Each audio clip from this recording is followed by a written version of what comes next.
कल हम लोग एक नया टाइप शुरू किए थे और इस टाइप के कुछ प्रश्न हुए थे और कुछ प्रश्न शेष रह गए थे। तो जो प्रश्न कल के क्लास में शेष रह गए थे उसको आज ख़त्म करने के बाद से जो भी नया टाइप होगा उसको स्टार्ट करेंगे। तो देखिए, जो प्रश्न छूटा था उसका अगला प्रश्न है, 33 मीटर कपड़ा बेचने पर एक दुकानदार को 11 मीटर कपड़े के क्रय मूल्य के बराबर लाभ कमाता है, लाभ प्रतिशत क्या होगा। देखिए, करें कि जब 33 मीटर कपड़ा बेच रहा है अर्थात एसपी कितना है, एसपी क्या मानेंगे आप, 33, एसपी क्या मानेंगे 33। बेचने पर एक दुकानदार को 11 मीटर के क्रय मूल्य के बराबर क्या होता है, लाभ होता है। लाभ कितना हो रहा है, 11। लाभ कितना हो रहा है, 11। तो ध्यान दीजिएगा, अब यहाँ से आपको सीपी निकालने की आवश्यकता नहीं है। क्यों? क्योंकि 11 रुपये का लाभ हो रहा है किस पे, देखिए करा कि 11 मीटर कपड़े के क्रय मूल्य के बराबर लाभ हो रहा है। जब क्रय मूल्य के बराबर कहता है तो यहाँ क्या आएगा, नीचे विक्रय मूल्य, और जब विक्रय मूल्य कहेगा तो क्रय मूल्य। कल के क्लास में हमने बता दिया है और यही बच्चे क्या कर देते हैं, गलत कर देते हैं कि वहाँ स्पष्ट रूप से देखिएगा कि क्रय मूल्य के बराबर लाभ हो रहा है कि विक्रय मूल्य के बराबर लाभ हो रहा है। जब क्रय मूल्य के बराबर लाभ होगा तो विक्रय मूल्य नीचे, और जब विक्रय मूल्य के बराबर लाभ होगा तो क्रय मूल्य नीचे। तो किस मूल्य के बराबर लाभ हो रहा है, क्रय मूल्य के बराबर लाभ हो रहा है। क्रय मूल्य के बराबर जब लाभ हो रहा है तो नीचे क्या आएगा, विक्रय मूल्य अर्थात 33 और प्रतिशत के लिए 100। 11 कम 11, 11 3 33, यहाँ क्या हो गया 100, 100/3। जब इसको भाग देंगे तो क्या मिलेगा, 33 सही 1/3%, और यही आपका क्या हो जाएगा, सही आंसर हो जाएगा। चलिए अगले प्रश्न की ओर चलते हैं। अगला प्रश्न देखिए, करें किसी मेज को 400 के स्थान पे 350 में बेचने से हानि में 5% की वृद्धि होती है, उस मेज का क्रय मूल्य ज्ञात कीजिए। देखिए, पहले उस मेज को किस मूल्य पर बेचा गया है, 400 पे। कितने पे, 400 पे। लेकिन बाद में क्या किया गया है, उस 400 की मेज की जो वैल्यू थी उसको कितना में बेच दिया गया है, 350 में बेच दिया गया है। बेच दिया गया ना। तो कह रहा है कि जब 350 में बेचा गया है तो हानि क्या हो रही है, 5% बढ़ जा रही है, 5% बढ़ जा रही है। याद कीजिए, आप लोगों को बहुत साल पहले हम पढ़ाए थे, आज से 10 साल पहले, कि लाभ हानि पास फेल कम ज्यादा हमेशा किसको बताता है, अंतर को। किसको, तो यहाँ भी क्या हो रही है, हानि हो रही है ना, तो किसको बताएगा, अंतर को। अंतर कितने का, एक्चुअली में कितने का हानि हुआ था, 50 का, लेकिन प्रतिशत में कितने का है, तो 5% की वैल्यू कितनी हो गई, तो 1% की मुझे वैल्यू बता दीजिए क्या होगा, 50/5 अर्थात कितना, 10। हमसे पूछा क्या है, हमसे पूछा है वस्तु का क्रय मूल्य, और आपको पता भी होगा कि प्रत्येक वस्तु या प्रत्येक क्रय मूल्य विक्रय मूल्य जो कुछ भी होता है अपने आप में 100% होता है। तो 1% की वैल्यू 10, तो 100% की वैल्यू कितनी हो जाएगी, 10 के आगे देखिए 1 की वैल्यू 10 था तो हमने 1 के आगे 2 जीरो बढ़ाया, तो यहाँ भी हम क्या करेंगे, 2 जीरो बढ़ा देंगे। और यही 1000 क्या है, आपका क्या है, सीपी है अर्थात क्रय मूल्य है। बात क्लियर, बात क्लियर। तो चलिए अगले प्रश्न की ओर बढ़ते हैं। अगला प्रश्न देख लीजिएगा, कह रहा है कि एक गाय को 1000 में बेचने की तुलना में यदि 1010 रुपये में बेचने पर 5% अधिक का लाभ होता है, गाय की कीमत क्या होगी। देखिए, पहले हम गाय को कितना में बेचे हैं, तो 1000 में, लेकिन बाद में कितना बेच दिए हैं, 1010 में। कितना ज़्यादा में बेचे हैं, तो 10 रुपये का लाभ। तो पहले जितना लाभ होता था उससे लाभ 10 रुपया और ज़्यादा होगा, और लाभ और हानि हमेशा किसको बताता है? अंतर को। यहाँ पहले हम 1000 में बेचते थे, जितना पहले लाभ होता था, अब उससे 10 रुपया लाभ और ज़्यादा हो जाएगा। तो लाभ कितना ज़्यादा? 10 रुपया। लेकिन प्रतिशत में कितना ज़्यादा? तो 5%। 5% की वैल्यू 2, तो हाँ 5% की वैल्यू 10, तो 1% की वैल्यू 5 दूना क्या? 10। 5 दूना 10। 1 की वैल्यू 2। तो कोई भी वस्तु, कोई भी मूल्य अपने आप में कितना प्रतिशत? तो फिर आप 100% की वैल्यू निकाल दीजिए, कितना हो जाएगा? 2 गुणे 100, वही बात, अर्थात 200। यही 200 क्या है? आपका राइट आंसर है। बात क्लियर? तो आइए अब अगले टाइप के बढ़ते हैं और एक और टाइप आज क्लियर करते हैं। देखिए लाभ हानि के अगले टाइप में एक प्रश्न देखने में छोटा होता है, हल करना भी बिल्कुल आसान होता है, पर समझना थोड़ा सा मुश्किल होता है। लेकिन आज के बाद से इसमें भी कोई समस्या नहीं होगा। देखिए अगला टाइप करे कि यदि कोई व्यक्ति अपनी हानि को, ध्यान से सुनिएगा, यदि कोई व्यक्ति अपनी हानि को विक्रय मूल्य का, किसका? विक्रय मूल्य का, किसका? विक्रय मूल्य का 20% अनुमानित करता है, तो उसका हानि प्रतिशत क्या होगा? देखिए विक्रय मूल्य का कितना प्रतिशत? 20%। तो आप सर्वप्रथम क्या करेंगे ना, इस 20% का फ्रैक्शन वैल्यू ज्ञात करेंगे। देखिए 20% का जो फ्रैक्शन वैल्यू होता है वो आप कहेंगे 20/100 होता है, लेकिन 20 से कम 20, 20/2500, 1/5 तो होता है। किसकी बात हो रही है? विक्रय मूल्य का 20%। किसकी बात हो रही है?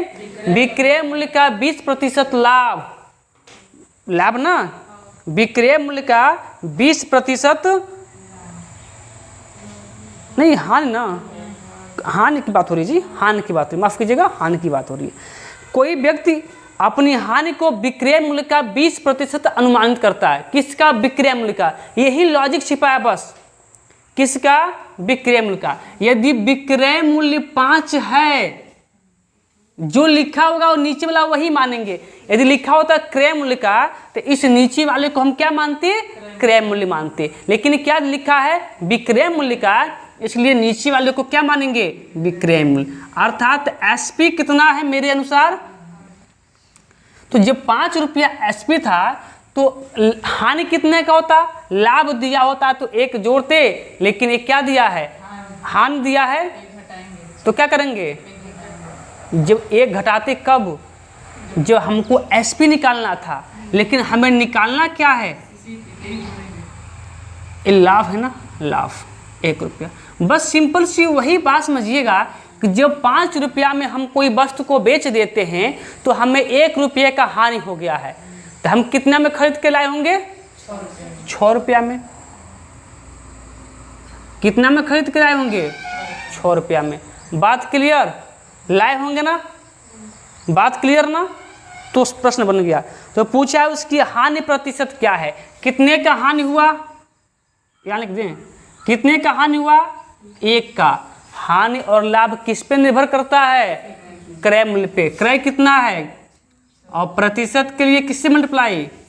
जब 100 को आप 1 से मल्टीप्लाई करेंगे आप 100 में, तो क्या मिलेगा? 100 ही मिलेगा। और जब 100 को 6 से भाग दिया जाएगा तो क्या मिलेगा? 16 सही 2/3%। और यही क्या हो जाएगा? उसका हानि प्रतिशत एक्चुअल में हो जाएगा। बात क्लियर है? हमें नहीं लगता है कि इस प्रश्न में किसी को कोई समस्या होगा, क्योंकि एकदम सरल और सहज भाषा में हमने इसको बताने का प्रयास किया है।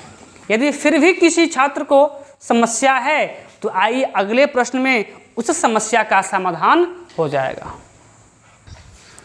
अगला प्रश्न देख लीजिएगा, सेम पैटर्न का प्रश्न है। करें कि यदि किसी वस्तु के विक्रय मूल्य पर परिकलन करने पर लाभ की प्रतिशतता 20 है। लाभ की प्रतिशतता कितनी हो जा रही है 20। परिकलन किस पे हो रहा है, विक्रय मूल्य पर। तो 20% की वैल्यू अभी हमने निकाला था, कितना 1/5। देखिए 100 पे भी आ जाता, लेकिन 100 पे थोड़ा कैलकुलेशन बड़ा हो जाता, और जब प्रतिशत कभी भिन्न के रूप में आता तो थोड़ा सा और समस्या हो जाता है। इसलिए हम चाहते हैं कि कोई एक ही नियम पढ़ा जाए और सबके लिए क्या हो, सर्वमान्य हो। तो देखिए 20% का लाभ हो रहा है, लेकिन लाभ का परिकलन किस पे हो रहा है, विक्रय मूल्य पे। तो नीचे वाला क्या मानेंगे, विक्रय मूल्य। नीचे वाला क्या हो जाएगा आपका, विक्रय मूल्य। SP 5, जब 5 रुपया SP है तो लाभ कितने का हो जा रहा है, 1 का। जब कोई वस्तु को हम 5 रुपया में बेचते हैं तो 1 रुपया का क्या है, हमें लाभ हो जा रहा है। तो हम उस वस्तु को कितना में खरीद के लाए होंगे, 4 रुपये में। तो करें कि इसका एक्चुअल में जो सही लाभ था वो कितना % होगा। तो 1 रुपये का लाभ हुआ किसके ऊपर, क्योंकि लाभ और हानि हमेशा क्रय मूल्य पर निर्भर करता है। तो फिर 4 से काटेंगे 100, क्या मिलेगा 25, और यही 25% क्या है आपका सही आंसर है। बोलिए बात क्लियर है, क्लियर ना। तो चलिए अगले प्रश्न की ओर चलते हैं। अगला प्रश्न देखिए, करेक्ट, किसी आदमी ने एक चादर 450 रुपये में खरीदी, खरीदा है तो कौन सा मूल्य होगा, SP, तथा इसे उसको विक्रय मूल्य के खरीदा है, सॉरी खरीदा है तो CP, माफ कीजिएगा, खरीदा है तो CP कितना में खरीदा है, 450 में खरीदा है। उसके विक्रय मूल्य के 10% के बराबर लाभ होता है। कितना लाभ हो रहा है, विक्रय मूल्य के 10% के बराबर लाभ हो रहा है। 10% की वैल्यू निकालेंगे आप, तो डायरेक्ट मान लिख दिए जी। 10% का वैल्यू कितना होगा, 1/10। ये लाभ किस पे हो रहा है, क्रय मूल्य पे कि विक्रय मूल्य पे, विक्रय मूल्य पे ना। विक्रय मूल्य के 10% के बराबर लाभ होता है। तो नीचे वाला क्या है आपका, विक्रय मूल्य। नीचे वाला क्या हो जाएगा, विक्रय मूल्य कितना, 10 रुपये। जब हम 10 रुपये में बेच रहे हैं तो हमें प्रॉफिट कितने का हो जा रहा है, देखिए कितने का, 1 रुपये का। 1 रुपये के प्रॉफिट हो गया। तो मुझे बताइए, जब हम कोई वस्तु 10 रुपये में बेच रहे हैं तो हमें 1 रुपया का मुनाफा हो रहा है, तो उसको कितना में खरीद के लाए होंगे, 9 रुपया में खरीद के लाए होंगे, तभी तो उसको 10 रुपये में बेच रहे हैं। तो 1 रुपये का क्या हो जा रहा है, लाभ हो रहा है। लेकिन बुक में कह रहा है कि नहीं, कितना में खरीद के लाए हैं, 450 में। तो हम अपने अनुसार कितना में खरीद के लाए हैं, 950 में। अपने अनुसार 9 में, हाँ, और किताब के अनुसार कितना में, 450 में, ठीक है। तो फिर 1 की वैल्यू कितनी हो जाएगी, 450/9, अर्थात कितना, 5 9 45 50। तो पूछा है कि वस्तु का विक्रय मूल्य क्या होगा, तो विक्रय मूल्य कितना है, 10। विक्रय मूल्य कितना है, 10। तो उसी 10 की वैल्यू निकाल दीजिए। जब 1 की वैल्यू 50, तो 10 की वैल्यू 50 × 10, अर्थात कितना, 500, अर्थात उस वस्तु का CP नहीं SP, क्योंकि हमसे विक्रय मूल्य पूछा है। उस वस्तु का विक्रय मूल्य कितना हो जाएगा, 500 रुपया हो जाएगा। बात क्लियर है। तो चलिए अगले प्रश्न की ओर चलते हैं।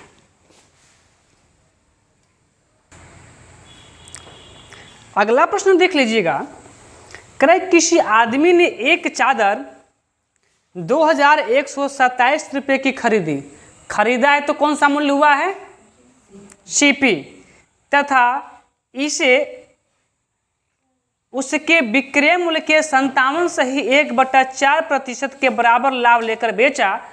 चादर का विक्रय मूल्य क्या होगा। देखिए लाभ कितना का कमाया है, 57 सही 1/7, 1/7% का लाभ हुआ है। इसकी फ्रैक्शन वैल्यू कितनी होती है, आप कहेंगे 4/7। किसके बराबर लाभ हुआ है, तो विक्रय मूल्य के बराबर लाभ हुआ है। तो विक्रय मूल्य कितना हो जाएगा इसका, नीचे वाला जिसके बराबर होगा नीचे वाला वही मान लीजिएगा। तो विक्रय मूल्य कितना हो गया, तो एसपी कितना हो जाएगा 7। जब 7 रुपया एसपी है तो उसे लाभ कितने का हुआ है, 4 का। एक क्या है, प्रॉफिट, 4 का लाभ हुआ है। तो मुझे एक बात बताइए, जब 7 रुपये में किसी वस्तु को बेचे हैं तो मुझे 4 रुपये का लाभ हो गया है, तो इस वस्तु को कितना में खरीद के लाए होंगे, 3 रुपये में। तभी ना जी 3 की वस्तु हम 7 रुपये में बेचे हैं तो हमें 4 रुपये क्या हो गया है, लाभ हो गया है। तो लेकिन मेरे अनुसार कितना में खरीद के लाया है, 3 रुपया में, लेकिन एक बुक के अनुसार करा है कि नहीं, कितना में खरीद के लाया है, 2127 में। तो 3 की वैल्यू 2127, तो 1 की वैल्यू कितनी हो जाएगी, 2127/3 कितना होगा, 3 नवा 27, ओ 3 7 21 ना, 3 7 21, 3 नवा 27, 709। तो पूछा है क्या हमसे, विक्रय मूल्य 7 की वैल्यू पूछा है विक्रय मूल्य का, 1 का मान 709, तो फिर 7 का मान कितना हो जाएगा, 709 इंटू कितना 7,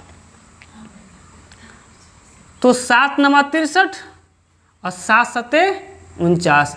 इतना रुपया क्या हो जाएगा आपका, उस वस्तु का विक्रय मूल्य हो जाएगा। मुझे नहीं लगता है कि इस प्रश्न में किसी को कोई समस्या होगा, नहीं होगा ना। तो चलिए आज इस श्रृंखला का लास्ट प्रश्न की ओर चलते हैं, और मुझे उम्मीद है कि आप सभी इस प्रश्न को मुझे करके दिखाएंगे। पहले आपको 2 मिनट का टाइम देते हैं, आप लोग करके दिखाइए, नहीं होगा तो फिर हम बताएंगे। अगला प्रश्न देख लीजिए, इस श्रृंखला का लास्ट प्रश्न, और आप लोग जितने लोग किए हैं उसमें से मुझे नहीं लगता है किसी का आंसर सही होगा, पर मैं बता रहा हूँ, आप लोग देख लीजिएगा। क्रय किसी वस्तु के लागत मूल्य पर 20% का लाभ होता है। देखिए 20% का लाभ, आपको बहुत अच्छे से पता होगा कि 20% लाभ का मतलब होता है 1/5। 1/5 किस पे लाभ हो रहा है, क्या विक्रय मूल्य पे हो रहा है, क्या विक्रय मूल्य पे लाभ हो रहा है, नहीं हो रहा है। किस पे हो रहा है, लागत मूल्य पे। और लागत मूल्य को ही कहते हैं क्रय मूल्य। क्या कहते हैं, क्रय मूल्य। तो लागत मूल्य कितना है, 5, अर्थात सीपी कितना है, 5। ये लाभ हो रहा है जी, एक बार देख लीजिए क्वेश्चन में, लाभ हो रहा है, लाभ। तो सीपी कितना आपका हो गया, 5। 5 रुपये की वस्तु है तो कितने रुपए का लाभ हो रहा है, 1 रुपये का प्रॉफिट हो रहा है। अर्थात उस वस्तु को हम कितना में बेचेंगे, उस वस्तु को कितना में बेचेंगे, 6 रुपये में। और हमसे पूछा क्या प्रश्न में करा है कि बिक्री मूल्य पर लाभ प्रतिशत क्या होगा। बिक्री मूल्य पर पूछा है, सुनिए ध्यान से। हमको पता है कि लाभ और हानि हमेशा क्रय मूल्य पे होता है, लेकिन दिए गए प्रश्न में हमसे पूछा है कि बिक्री मूल्य पर लाभ क्या होगा। तो लाभ हुआ 1 का, किस पे पूछा है, क्रय मूल्य पर नहीं पूछा है, किसे पूछा है, बिक्री मूल्य पे क्या होगा, प्रतिशत के लिए 100। अर्थात जब मल्टीप्लाई करेंगे 1 का 100 में तो हो जाएगा आपका 100 और बटा में 6। इसको हल करेंगे तो क्या मिलेगा आपको, आपको डायरेक्ट पता होना चाहिए कि 1/6 का मान होता है 16 सही 1/3, 16 सही 2/3, इतना मारेंगे 16 सही 2/3%। इतने प्रतिशत का उसे विक्रय मूल्य पे लाभ हो जाएगा। किसी को कोई समस्या नहीं ना। तो चलिए आज की क्लास को यहीं रोक देते हैं। और ये टाइप क्या होता है, समाप्त भी नहीं होता है, इसके कुछ प्रश्न रह जाते हैं जो हम लोग कल के क्लास में क्या कर लेंगे, कंप्लीट कर लेंगे। क्लियर ना। तो चलिए आज के लिए इतना ही।